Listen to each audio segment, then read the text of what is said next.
Hello दोस्तों, नमस्कार। मैं विष्णु कुमार आप सभी का अपने यूट्यूब चैनल के इस वीडियो पर हार्दिक स्वागत करता हूं। दोस्तों, जैसा कि आप सभी को पता है कि आज आप लोगों का सोशल साइंस का जो एग्जाम है वो स्टार्ट हो चुका है और आप लोग दोस्तों सेकंड सिटिंग में एग्जाम देने वाले हैं, क्योंकि फर्स्ट सिटिंग से संबंधित कुल जितने सारे बच्चे हैं वो एग्जाम हॉल में प्रवेश कर चुके हैं और अपनी एग्जाम भी दे रहे हैं। दोस्तों, यदि आप लोग सेकेंड सिटिंग वाले हैं तो आप लोग इस वीडियो को देखना बिल्कुल भी नहीं भूलिएगा, क्योंकि हो सकता है दोस्तों कि इसमें से कोई क्वेश्चन आपके सेकंड सिटिंग में पूछे जा सके। तो आइए दोस्तों, बिना देर किए स्टार्ट करते हैं अपने आज के इस वीडियो क्लासेस को। दोस्तों, इसमें जो पहला क्वेश्चन है इसमें बताया जा रहा है, आप लोग ध्यान से समझने का प्रयास कीजिएगा। बाओदाई की सरकार कहां थी? तो दोस्तों, इसका जो सही ऑप्शन होगा वो होगा ऑप्शन नंबर बी। तो आप लोग दोस्तों याद रखिएगा, दक्षिणी वियतनाम। क्या याद रखेंगे? दक्षिणी वियतनाम में दोस्तों आप लोग याद रखिएगा। यहां पर बात करते हैं हम लोग 2 नंबर में। इसमें बताया जा रहा है वियना सम्मेलन की मेजबानी किसने की? तो बाबू, वियना सम्मेलन की जो मेजबानी की थी वो दोस्तों की थी मेटरनिख ने। तो 2 का जो सही आंसर होगा वो होगा ऑप्शन नंबर ए। तो आप लोग दोस्तों याद रखिएगा, ठीक है। यहां पर बताया जा रहा है 3 नंबर में, वर्नाक्यूलर प्रेस एक्ट किसने पारित किया था? तो दोस्तों तीसरा का जो सही आंसर होगा वो होगा option number B, Lord Lytton. तो आप लोग ऑप्शन नंबर बी को सेलेक्ट कर लीजिएगा। 4 नंबर में बताया जा रहा है यहां पर, भारत का सबसे छोटा जैव मंडल रिजर्व कौन सा है? तो दोस्तों 4 का जो सही आंसर होगा वो होगा ऑप्शन नंबर डी। कौन? तो डिब्रू सैखोवा। तो आप लोग ऑप्शन नंबर डी को सिलेक्ट करके रखिएगा। दोस्तों याद कर लेना आप लोग, ठीक है। यहां पर बताया जा रहा है 5 नंबर में, ब्रिटेन के सहयोग से कहां लौह इस्पात उद्योग बनाया गया? 5 का जो सही आंसर होगा वो होगा ऑप्शन नंबर डी, दुर्गापुर में। तो आप लोग दुर्गापुर याद रखिएगा, ठीक है बाबू। 6 नंबर में बताया जा रहा है, मेजनी का संबंध किस संगठन से था भाई? तो मेजनी का जो संबंध था वो दोस्तों संबंध था किस संगठन से? तो वो था बाबू 6 नंबर का हो जाएगा कार्बोनरी। तो आप लोग ऑप्शन नंबर बी सिलेक्ट कर लीजिएगा। 7 नंबर में देखिएगा, इसमें बताया जा रहा है 7 नंबर में, रूस में जार का अर्थ क्या होता है? बाबू, रूस में जो जार का अर्थ है वो होता है रूस का सम्राट। तो आप लोग ऑप्शन नंबर डी को सिलेक्ट कर लीजिएगा, रूस का सम्राट है। यहां पर है 8 नंबर में। 8 नंबर में बताया जा रहा है, हुआ आंदोलन किस प्रकृति का था? तो देखिए 8 का जो सही आंसर होगा वो होगा ऑप्शन नंबर डी, क्रांतिकारी धार्मिक आंदोलन था। तो हम लोग ऑप्शन नंबर डी को सिलेक्ट कर लेंगे। 9 नंबर में बताया जा रहा है, भारत में खिलाफत आंदोलन शुरू हुआ। कब शुरू हुआ भाई? तो 9 का जो सही आंसर होगा वो होगा ऑप्शन नंबर ए, 1920 ईस्वी में। तो आप लोग 1920 याद कर रहिएगा, ठीक है। यहां पर है 10 नंबर। 10 नंबर में बताया जा रहा है, 1917 ईस्वी में भारत में पहला जूट मिल किस शहर में स्थापित हुआ? आपको बताना है कि 1917 ईस्वी में भारत में पहला जो जूट मिल है वो किस शहर में स्थापित हुआ। तो 10 का जो सही आंसर होगा वो होगा ऑप्शन नंबर ए, कलकत्ता में। तो आप लोग कलकत्ता दोस्तों याद रखिएगा, ठीक है। 11 नंबर में यहां पर बताया जा रहा है, पूंजीपति वर्ग के द्वारा किस वर्ग का शोषण हुआ? पूंजीपतियों द्वारा किस वर्ग का शोषण किया गया? तो दोस्तों 11 का जो सही आंसर है वो होगा ऑप्शन नंबर डी, यानी उपरोक्त सभी, श्रमिक वर्ग का भी, मध्यम वर्ग का भी और कृषक वर्ग का भी, ठीक है। तो आप लोग ऑप्शन नंबर डी याद रखिएगा, ठीक है, उपरोक्त सभी। यहां पर है 12 नंबर में बताया जा रहा है, प्राचीन काल में किस स्थल मार्ग से एशिया और यूरोप का व्यापार होता था? तो 12 का जो सही आंसर होगा वो होगा ऑप्शन नंबर बी, रेशम मार्ग से। आप लोग याद रखिएगा, रेशम मार्ग से।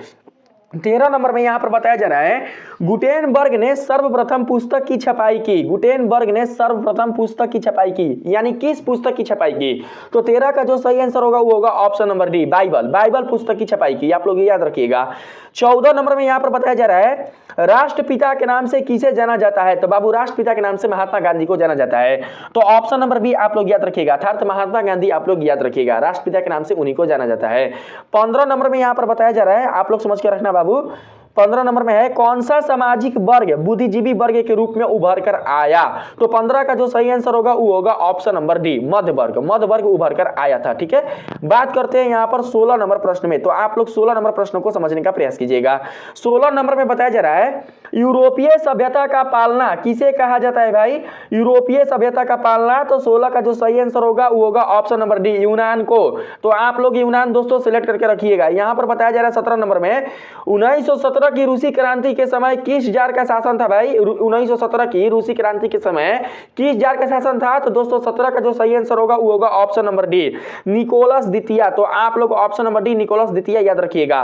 18 नंबर में यहाँ पर बताया जा रहा है वियतनाम में रहने वाले फ्रांसीसी नागरिकों को क्या कहा जाता था। तो दोस्तों वियतनाम में रहने वाले फ्रांसीसी नागरिकों को कहा जाता था कोलोन।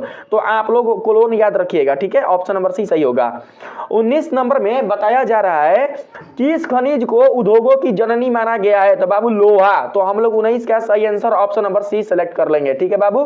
बात करते हैं यहाँ पर 20 नंबर में। इसमें बताया जा रहा है गोंडवाना समूह के कोयले का निर्माण हुआ था। गोंडवाना समूह के कोयले का निर्माण कब हुआ था। तो दोस्तों 20 का जो सही आंसर है वो होगा ऑप्शन नंबर ए 20 करोड़ वर्ष पूर्व। 20 करोड़ वर्ष पूर्व आपका सही आंसर होगा। तो आप लोग याद रखिएगा। यहां पर बताया जा रहा है 21 नंबर में भारत में किस प्रकार की कृषि की प्रधानता है। भारत में किस प्रकार की कृषि की प्रधानता है भाई। तो 21 का जो सही आंसर होगा वो होगा ऑप्शन नंबर ए जीवन निर्वाह कृषि। तो आप लोग दोस्तों याद रखिएगा जीवन निर्वाह कृषि की जो प्रधानता है वो हमारे भारत देश में है। तो इसका सही ऑप्शन होगा दोस्तों ए, ठीक है। बात करते हैं 22 नंबर में। इसमें बताया जा रहा है इनमें सतह की साझेदारी का एक सही लाभ क्या है। तो बाबू आपके सामने ऑप्शन दिया जा रहा है, आप लोग बताओ कि इसमें सही ऑप्शन कौन होगा। तो 22 का जो सही ऑप्शन होगा वो हो जाएगा ऑप्शन नंबर सी समुदायों के मध्य टकराव में कमी। कौन है भाई। तो समुदायों के मध्य टकराव में कमी। तो आप लोग ऑप्शन नंबर सी याद रखिएगा। 23 नंबर में बताया जा रहा है नगर निगम के मुख्य प्रशासक को कहा जाता है। नगर निगम के मुख्य प्रशासक को क्या कहा जाता है। तो दोस्तों 23 का जो सही आंसर होगा वो होगा ऑप्शन नंबर डी नगर आयुक्त कहा जाता है, नगर आयुक्त। 24 नंबर में यहां पर बताया जा रहा है जीवन की भौतिक गुणवत्ता का सूचक है। जीवन की भौतिक गुणवत्ता का सूचक क्या है। तो दोस्तों 24 का सही आंसर होगा ऑप्शन नंबर डी सभी होगा। जीवन प्रत्याशा होगा, शिशु मृत्यु दर होगा, मौलिक साक्षरता होगा, यानी कि सभी होगा, ठीक है। तो आप लोग इनमें सभी याद रखिएगा। यहां पर बताया जा रहा है 25 नंबर में मुद्रा के प्रमुख कार्य है। मुद्रा के प्रमुख कार्य क्या है बाबू। तो मुद्रा का जो प्रमुख कार्य वो सभी है विनिमय का माध्यम, मूल्य का मापक, मूल्य का संचय। तो ऑप्शन नंबर डी 25 का सही आंसर होगा। बात करते हैं 26 नंबर में। इसमें बाबू बताया जा रहा है जब हम लैंगिक विभाजन की बात करते हैं तो हमारा अभिप्राय क्या होता है। हमारा जो अभिप्राय है वो किससे होता है। तो 26 का जो सही आंसर होगा वो होगा ऑप्शन नंबर बी समाज द्वारा स्त्रियों और पुरुषों को दी गई असमान भूमिकाएं से होता है। तो आप लोग ऑप्शन नंबर बी को याद रखिएगा, ठीक है। यहां पर बताया जा रहा है बाबू 27 नंबर में आप लोग समझिएगा निम्नलिखित में कौन संघ राज्य की विशेषता नहीं है। निम्नलिखित में बाबू कौन संघ राज्य की विशेषता नहीं है। तो 27 का सही आंसर होगा इकहरी शासन व्यवस्था, इकहरी शासन व्यवस्था। तो सी आपका राइट आंसर हो जाएगा। 28 नंबर में बताया जा रहा है बिहार में संपूर्ण क्रांति का नेतृत्व किसने किया। बाबू बिहार में संपूर्ण क्रांति का नेतृत्व करने वाले कौन थे। तो 28 का सही आंसर होगा बाबू आपका option number D Jayaprakash Narayan. तो आप लोग जयप्रकाश नारायण याद रखिएगा, ठीक है। 29 नंबर में बताया जा रहा है इनमें से कौन सी एक बात लोकतांत्रिक व्यवस्थाओं के अनुरूप नहीं है। तो बाबू आप लोग बताओ कि ऐसा कौन ऑप्शन है जो कि 29 का राइट होगा। तो 29 का दोस्तों जो राइट ऑप्शन होगा वो होगा ऑप्शन नंबर डी बहुसंख्यों का शासन, बहुसंख्यों का शासन। तो आप लोग इसे याद रखिएगा। 30 नंबर में बताया जा रहा है भारत एक लोकतांत्रिक राज्य है। निम्नलिखित में किसमें यह घोषणा की गई। तो बाबू प्रस्तावना में, प्रस्तावना में की गई है। तो 30 का सही आंसर होगा ऑप्शन नंबर ए। तो आप लोग ऑप्शन नंबर ए को सिलेक्ट करके रखिएगा, ठीक है। 31 नंबर में बताया जा रहा है किस लोकसभा चुनाव के बाद महिलाओं की भागीदारी 10% से अधिक हो गई है। तो बाबू आपको उस लोकसभा का नाम बताना है। तो 31 का जो सही आंसर होगा वो हो जाएगा ऑप्शन नंबर बी 15वीं लोकसभा। तो 15वीं लोकसभा बाबू आप लोग याद रखिएगा। 32 नंबर में यहां पर बताया जा रहा है आप लोग याद रखिएगा निम्नलिखित में से कौन राष्ट्रीय दल है। निम्नलिखित में से कौन राष्ट्रीय दल है भाई। तो 32 का सही आंसर हो जाएगा option number D Bharatiya Janata party, Bharatiya Janata party. आप लोग याद रखिएगा। यहां पर बताया जा रहा है 33 नंबर में लोकतंत्र का प्राण किसे कहा गया है। लोकतंत्र का प्राण किसे कहा गया है भाई। तो 33 का जो सही आंसर होगा वो हो जाएगा ऑप्शन नंबर ए राजनीतिक दल को। तो आप लोग राजनीतिक दल याद रखिएगा। 34 नंबर बताया जा रहा है भारत में संघ एवं राज्यों के बीच अधिकारों का विभाजन कितनी सूचियों में हुआ है। तो बाबू 3 सूचियों में हुआ है। तो आप लोग याद रखिएगा 3 सूचियों में। 34 का सही आंसर ऑप्शन नंबर ए होगा। यहां पर बताया जा रहा है 35 नंबर में आप लोग समझना निम्नलिखित में कौन लोकतंत्र में रंग भेद के विरोधी नहीं थे। निम्नलिखित में कौन लोकतंत्र में रंग भेद के विरोधी नहीं थे। तो 35 का जो सही आंसर होगा बाबू वो हो जाएगा ऑप्शन नंबर डी जेड गुड्डी। जेड गुड्डी आप लोग याद रखिएगा, ठीक है। बात करते हैं 36 नंबर में। इसमें बताया जा रहा है सासाराम नगर का विकास हुआ था। सासाराम नगर का विकास कब हुआ था। तो 36 का जो सही आंसर होगा वो हो जाएगा बाबू आपका ऑप्शन नंबर ए मध्य युग में हुआ था, मध्य युग में। तो मध्य युग आप लोग याद रखिएगा। बताया जा रहा है 37 नंबर में अविभाजित बिहार में निम्नलिखित में कौन एकमात्र नियोजित नगर था? तो बाबू 37 का जो सही आंसर होगा वो होगा जमशेदपुर। ऑप्शन नंबर सी आपका राइट होगा, ठीक है। और जमशेदपुर आप लोग याद रखिएगा। 38 नंबर में बताया जा रहा है पटना हवाई अड्डा का क्या नाम है? पटना हवाई अड्डा का जो नाम है वो क्या है बाबू? तो 38 का जो सही ऑप्शन होगा वो होगा ऑप्शन नंबर ए जयप्रकाश अंतरराष्ट्रीय हवाई अड्डा। तो आप लोग बाबू याद रखिएगा, ठीक है। यहाँ पर पतन दे दिया है लेकिन अड्डा होगा, ठीक है। 39 नंबर में बताया जा रहा है बिहार में रज्जु मार्ग कहाँ है? तो बाबू बिहार में जो रज्जु मार्ग है वो है राजगीर। तो आप लोग राजगीर याद रखना, ऑप्शन नंबर 20 सही होगा।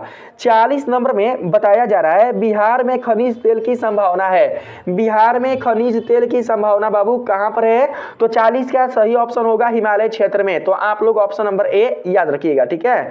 यहाँ पर है 41 नंबर में निम्नलिखित में कौन मुद्रा का कार्य नहीं है? निम्नलिखित में कौन मुद्रा का कार्य नहीं है? तो बाबू मुद्रा का जो कार्य है वो है विनिमय का माध्यम, मूल्य का मापक, मूल्य का संचय, लेकिन उत्पादन का कार्य बिल्कुल भी नहीं है। तो ऑप्शन नंबर डी आपका राइट हो जाएगा, ठीक है। 42 नंबर में यहाँ पर बताया जा रहा है भारत का केंद्रीय बैंक कौन है बाबू? भारत का जो केंद्रीय बैंक है वो कौन है? तो भारत का जो केंद्रीय बैंक है वो है रिजर्व बैंक ऑफ इंडिया। तो आप लोग ऑप्शन नंबर ए याद रखिएगा, ठीक है। 43 नंबर में यहाँ पर बताया जा रहा है ऊर्जा का मुख्य स्रोत क्या है? बाबू ऊर्जा का जो मुख्य स्रोत है वो क्या है? तो इनमें सभी होगा, कोयला भी है, पेट्रोलियम भी है और विद्युत भी है। तो ऑप्शन नंबर डी आपका राइट होगा। तो 43 का हम लोग ऑप्शन नंबर डी सेलेक्ट कर लेंगे। बात करते हैं हम लोग यहाँ पर 44 नंबर में। 44 नंबर में बताया जा रहा है आर्थिक विकास से संबंधित है। आर्थिक विकास संबंधित है किससे? तो दोस्तों यहाँ पर आपका सही ऑप्शन होगा ऑप्शन नंबर सी परिणात्मक परिवर्तन से और गुणात्मक परिवर्तन से, अर्थात दोनों से संबंधित है, यानी ए और बी दोनों ही होगा, ठीक है। 45 नंबर में यहाँ पर बताया जा रहा है, आप लोग समझना, निम्नलिखित में किसे बाढ़ के सबसे अधिक हानि होती है? निम्नलिखित में किसे बाढ़ के सबसे अधिक हानि होती है? तो दोस्तों यहाँ पर बताया जा रहा है बाढ़ से ना फसलों को, पशुओं को, भवनों नहीं है, भवनों को, उपयुक्त सभी को। तो 45 का जो सही आंसर होगा वो हो जाएगा ऑप्शन नंबर डी सभी को हानि होती है भूकंप से, ठीक है। यहाँ पर बताया जा रहा है 46 नंबर में सामान्य संचार व्यवस्था के बाधित होने का मुख्य कारण है। सामान्य संचार व्यवस्था के बाधित होने का जो मुख्य कारण है वो क्या है? तो 46 का जो सही आंसर होगा वो होगा ऑप्शन नंबर ए। यहाँ पर देखिएगा, यहाँ पर बताया जा रहा है बाबू केबल का टूट जाना, केबल का टूट जाना, ठीक है। 46 का सही ऑप्शन होगा ऑप्शन नंबर ए। 47 नंबर में बताया जा रहा है आग से जलने की स्थिति में किस प्राथमिक उपचार की आवश्यकता है? आग में जलने की स्थिति में जो प्राथमिक उपचार किए जाते हैं तो वो प्राथमिक उपचार क्या किए जाते हैं? सबसे पहले उपचार। तो बाबू आपका जो सही ऑप्शन होगा 47 का वो हो जाएगा ऑप्शन नंबर ए ठंडा पानी डालना चाहिए। तो आप लोग याद रखिएगा, ठीक है। 48 नंबर में यहाँ पर बताया जा रहा है भूकंप केंद्र के ऊर्ध्वाधर पृथ्वी पर स्थित केंद्र को कहा जाता है। भूकंप केंद्र के ऊर्ध्वाधर पृथ्वी पर स्थित केंद्र को क्या कहा जाता है? तो 48 का जो सही आंसर होगा वो होगा ऑप्शन नंबर बी अधिकेंद्र कहा जाता है। 49 नंबर में यहाँ पर बताया जा रहा है मजदूर दिवस कब मनाया जाता है? तो बाबू 1 मई, आप लोग याद रखना, ऑप्शन नंबर बी आपका क्या होगा? 49 का राइट आंसर होगा। 50 नंबर में बताया जा रहा है हिंद चीन पहुंचने वाले प्रथम व्यापारी कौन थे? तो पुर्तगाली थे, पुर्तगाली। तो ऑप्शन नंबर सी आपका राइट आंसर होगा, ठीक है। 51 नंबर में बताया जा रहा है गदर पार्टी की स्थापना किसने और कब की? तो बाबू 51 का जो सही आंसर होगा वो होगा ऑप्शन नंबर सी लाला हरदयाल 1913 में किया था, ठीक है। तो ऑप्शन नंबर सी आप लोग याद रखिएगा। 52 नंबर में बताया जा रहा है राष्ट्रीय स्वयंसेवक संघ की स्थापना कब और किसने की? तो 52 का जो सही आंसर होगा वो होगा ऑप्शन नंबर बी 1925 ईस्वी में केबी हेडगेवार ने किया था, केबी हेडगेवार ने, ठीक है। तो ऑप्शन नंबर बी आपका राइट होगा। 53 नंबर में यहाँ पर बताया जा रहा है पंजाब में भूमि निम्नीकरण का मुख्य कारण क्या है? तो बाबू पंजाब में भूमि निम्नीकरण का जो मुख्य कारण है वो है अधिक सिंचाई। तो आप लोग ऑप्शन नंबर सी सिलेक्ट कर लीजिएगा। 54 नंबर में बताया जा रहा है बिहार में कितने % भौगोलिक क्षेत्र में वन का फैलाव है? बाबू आपको बताना है कि बिहार में कितने % भौगोलिक क्षेत्र में वनों का फैलाव है। तो 54 का सही आंसर होगा ऑप्शन नंबर ए 7.1%। तो आप लोग याद रखिएगा, ठीक है। बताया जा रहा है यहाँ पर 55 नंबर में भारत में किस स्थान पर पहला परमाणु ऊर्जा स्टेशन स्थापित किया गया था? तो 55 का जो सही आंसर होगा वो होगा तारापुर, ऑप्शन नंबर डी। आप लोग तारापुर याद रखिएगा, ठीक है। 56 नंबर में यहाँ पर बताया जा रहा है बाबू, निम्नांकित में कहाँ जूट के कारखाने स्थापित हैं? तो 56 का जो सही आंसर होगा वो हो जाएगा ऑप्शन नंबर ए, कटिहार। कटिहार आप लोग याद रखिएगा, ठीक है। 57 नंबर में बताया जा रहा है, मानचित्र में मैदान को किस रंग से दिखलाया जाता है? तो हरा। तो आपका जो सही आंसर होगा 57 का बाबू वो हो जाएगा ऑप्शन नंबर ए। तो आप लोग ऑप्शन नंबर ए याद रखिएगा। 58 नंबर में देखिएगा, इसमें बताया जा रहा है सबसे अधिक आबादी वाला जिला है। सबसे अधिक आबादी वाला जिला कौन है? तो 58 का जो सही आंसर होगा वो हो जाएगा ऑप्शन नंबर बी, पटना। तो आप लोग पटना याद रखिएगा, ठीक है। 59 नंबर में बताया जा रहा है, बिहार में रेल परिवहन का शुभारंभ कब से माना जाता है? तो बाबू 59 का जो सही आंसर होगा वो होगा ऑप्शन नंबर बी, 1874 ईस्वी में बिहार में रेल परिवहन का शुभ आरंभ माना जाता है।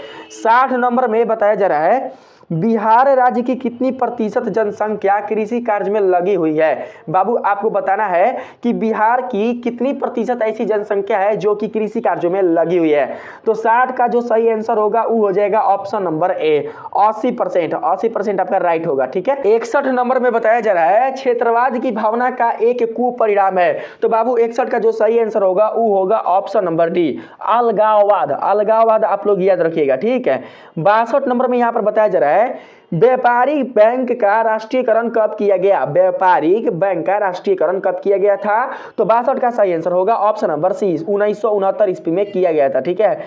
63 नंबर में यहां पर बताया जा रहा है, आप लोग समझना, पार्ले समूह के थॉमस अप ब्रांड को किस बहुराष्ट्रीय कंपनी ने खरीदा? तो 63 का जो सही आंसर होगा वो होगा option number A, Coca Cola ने। कोको कोला ने खरीदा। तो आप लोग दोस्तों याद रखिएगा। 64 नंबर में बताया जा रहा है, भारतीय रिजर्व बैंक की स्थापना कब हुई थी? तो बाबू भारतीय रिजर्व बैंक की जो स्थापना है वो हुई थी कितना ईस्वी में? तो 1935 ईस्वी में। आप लोग याद रखिएगा। 65 नंबर में बताया जा रहा है, गरीबी गरीबी को जन्म देती है, यह कथन है। यह कथन किसका है? तो यह कथन है रैगनर नकर्स का। रैगनर नकर्स का, ऑप्शन नंबर सी आपका राइट होगा 65 का, ठीक है। 66 नंबर में यहाँ पर बताया जा रहा है, बिहार में प्राथमिक सहकारी कृषि शाखा समितियों की संख्या है। इसका जो सही ऑप्शन होगा क्या होगा बताना है आप लोगों को। बिहार में प्राथमिक सहकारी कृषि शाखा समितियों की संख्या कितनी है? तो दोस्तों 66 का जो सही आंसर होगा वो होगा ऑप्शन नंबर सी, 6841 है। आप लोग याद रखिएगा 6841। 67 नंबर में बताया जा रहा है, किस क्षेत्र को द्वितीयक क्षेत्र कहा जाता है? तो बाबू 67 का जो सही आंसर होगा वो होगा ऑप्शन नंबर सी, उद्योग क्षेत्र को द्वितीयक क्षेत्र कहा जाता है। 68 नंबर में बताया जा रहा है, देश में जिला प्रोमो की संख्या है। देश में जिला प्रोमो की कुल संख्या कितनी है? तो 68 का सही आंसर होगा ऑप्शन नंबर ए, 582 है। 582 आप लोग याद रखिएगा। 69 नंबर में बताया जा रहा है, किस देश की सीमा बिहार से जुड़ी है? आपको बताना है किस देश की सीमा बिहार से जुड़ी है।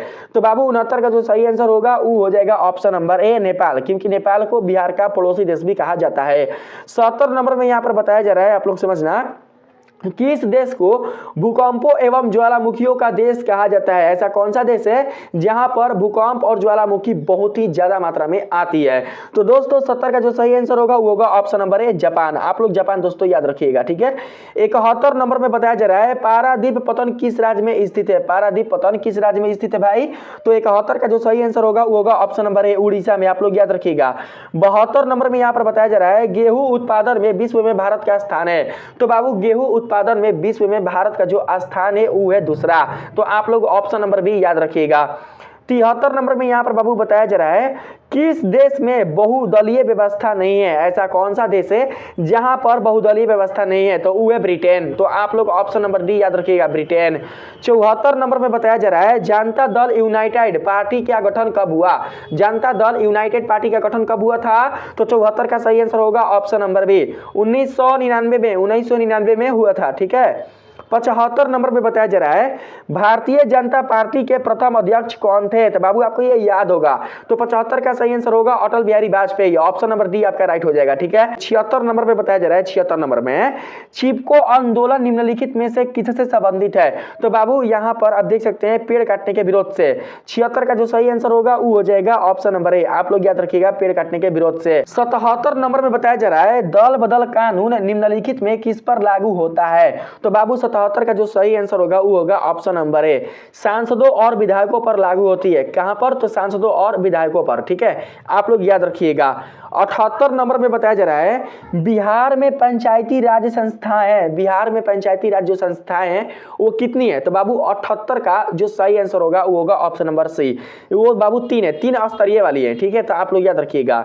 79 नंबर में बताया जा रहा है इंदिरा गांधी ने 25 जून में आपातकाल की घोषणा की थी। तो मतलब 25 जून कितना में आपातकाल की घोषणा की थी? तो बाबू 79 का जो सही आंसर होगा वो होगा 1975। तो हम लोग ऑप्शन नंबर सी को याद रखेंगे। ठीक है, 80 नंबर में बताया जा रहा है शिक्षा संविधान की सूची का विषय है। शिक्षा संविधान किस सूची का विषय है? यहाँ पर खाली स्थान है, किस सूची का विषय है? तो 80 का जो सही आंसर होगा वो होगा ऑप्शन नंबर सी, समवर्ती सूची। आप लोग समवर्ती सूची याद रखिएगा।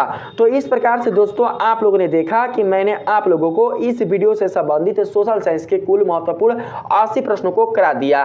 तो अगर दोस्तों आप लोगों को ये वीडियो अच्छा लगा है, आप लोगों ने इन प्रश्नों को अच्छी तरीके से समझ लिया है, तो प्लीज दोस्तों आप लोग मेरे इस वीडियो को लाइक और सब्सक्राइब करना बिल्कुल भी नहीं भूलिएगा। तो मैं ईश्वर से कामना करता हूं दोस्तों कि आपके सेकंड सिटिंग के सोशल साइंस का जो एग्जाम है वो आप सभी का अच्छा जाए। ठीक है, तो दोस्तों आज के लिए इतना ही, मिलते हैं फिर से एक नए वीडियो के साथ, तब तक के लिए धन्यवाद।